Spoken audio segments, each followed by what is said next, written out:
Assalamualaikum warahmatullahi wabarakatuh. Di topik kali ini, mata kuliah mikrobiologi industri, kita akan mempelajari tentang bioreaktor. Jadi kalau bioreaktor, kalau kita lihat pemenggalan definisinya, reaktor itu artinya tempat ya, tempat terjadinya reaksi biologi. Jadi namanya bioreaktor. Nah, komponen penting yang ada dalam bioreaktor itu ada yang namanya biokatalis. Itu bisa berupa enzim atau sel hayati lainnya dan kondisi lingkungan. Dua hal ini akan mempengaruhi terjadinya reaksi di bioreaktor. Kebutuhannya, yang pertama adalah penyediaan lingkungan yang optimal. Lingkungan optimal memerlukan yang namanya wahana untuk proses biologis gitu ya, yang dinamakan bioreaktor.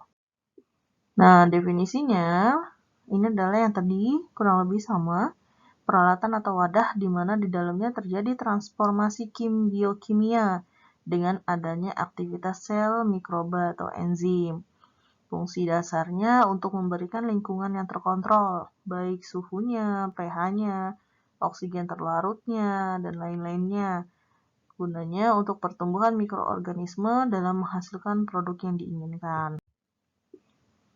Optimasi pertumbuhan di biokatalis atau pembentukan produk dapat dicapai dengan memasok sumber energi, adanya nutrisi hara penting, adanya inokulum atau starter mikroorganismenya, penghilangan komponen penghambat dari media, dan kondisi fisiko-kimiawi yang optimal. Persyaratan konstruksi dan rancang bangun dari bioreaktor. Yang pertama, harus dapat dioperasikan secara aseptik. Syarat utama, ya. Syarat utama dalam kegiatan mikrobiologi yang memanfaatkan mikroorganisme adalah harus aseptik. Aerasi dan agitasi memadai untuk pertumbuhan mikroba atau mikroorganisme aerob. Konsumsi tenaga dan daya listrik harus sekecil mungkin. Efisiensi. Mempunyai sistem pengontrol suhu dan pH, dan seterusnya. Gitu ya.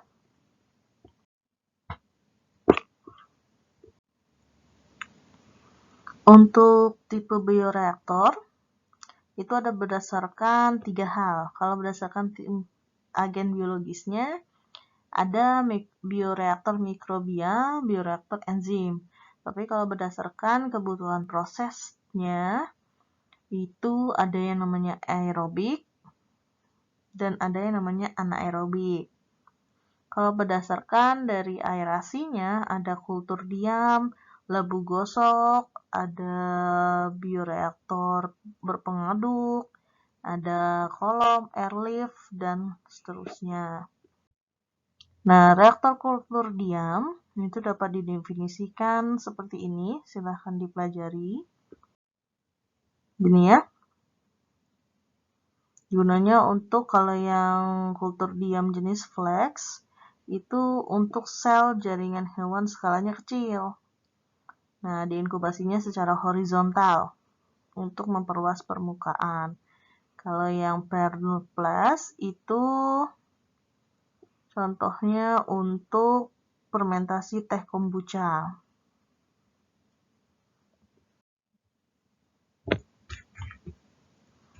Oke, untuk kultur permukaan ini surface kulturnya nih, permukaan.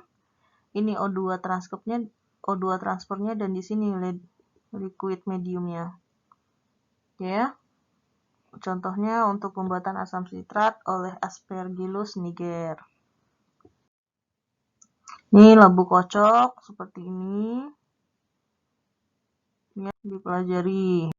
Ini bioreaktor tangki berpengaduk. Jadi kalau dimasukkan di sini substrat dan kulturnya, ini akan diaduk untuk homogenisasi di sini sampai akhirnya mikroorganisme yang dikehendaki tumbuh secara merata.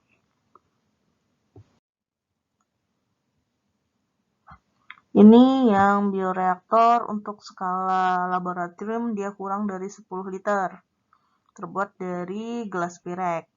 Gitu ya. Kalau yang lebih besar terbuat dari stainless steel.